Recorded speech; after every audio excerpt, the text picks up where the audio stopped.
This is CBS Sports Now on CBSN. It was a busy weekend in the world of sports, and we've got a great week ahead. The NBA draft is approaching. We're going to get to breaking it all down now. Joining us is CBS Sports columnist and the host of Reiter Than You, Bill Reiter. Good to have you here in studio with us. We have the U.S. Open.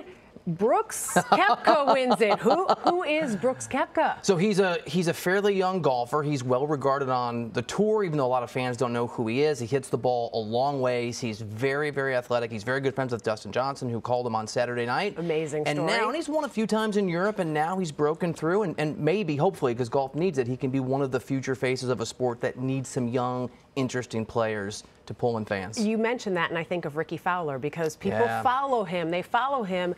0 for 31 in majors. This is the sixth time, excuse me, he had a top 5 finish, but did not win it all. The best player to never have won a major. How does he get rid of that moniker, and when does he, if he does? I'm not sure he does. It's interesting. Koepka's 27, Fowler's 28, so Fowler's still pretty young.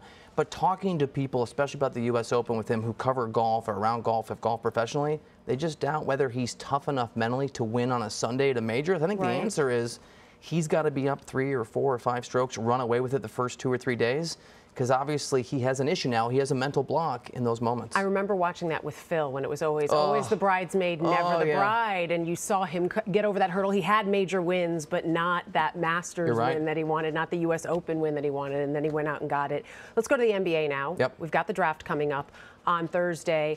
But right now we've got talk about the Pacers and this idea. Paul George still has a year on his contract, but says, I want out of here, which means basically he's trade bait, and Cleveland is interested. Is that right? It is, and this is really tricky for the Pacers and new GM Kevin Pritchard, because now all the leverage is gone, because Paul George hasn't just announced to them, he's announced to the world, I want to go to the Lakers, and I'm probably not going to re-sign, not just with you folks, but anyone else.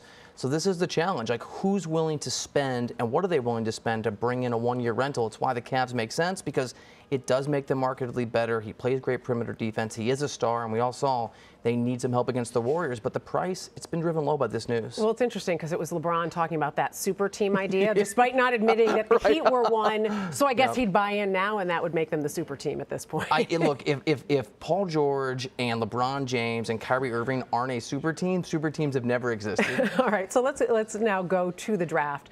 A trade right at the top. Boston Celtics and the Sixers, they swap. The 1 pick, the 3 pick, other things involved. Tell us a little more about the deal. So what happened is Markelle Fultz, who was going to be the #1 pick, we thought, for the Celtics, had his workout with Philly. And according to sources, they were so wowed by what he could do that they decided it's time to move up and go get him. It will be Fultz, who's drafted #1 by the Sixers, according to my sources, and talking to people who have seen his workouts, both players who compete against him and some scouts. Apparently, he jumps out of the gym, his talent, when you see him in an NBA setting. People are very excited about him, especially in Philly. And from what I understand, Danny Ainge has said this didn't change what we'd be able to do at #3. We can still go and get the same player as well. Yeah, it's interesting. Like, it's hard to know who it is because Ainge keeps things so closely to the vest. For Josh Jackson, I think it is Josh Jackson. The defense, perimeter D against a team like Cleveland, it's going to be really interesting on draft night. And the Celtics just keep racking up these #1 draft picks as well. I think it's 8 #1 picks over the next several years. Yeah, they've got to use them, though, at some point to get the right players in there.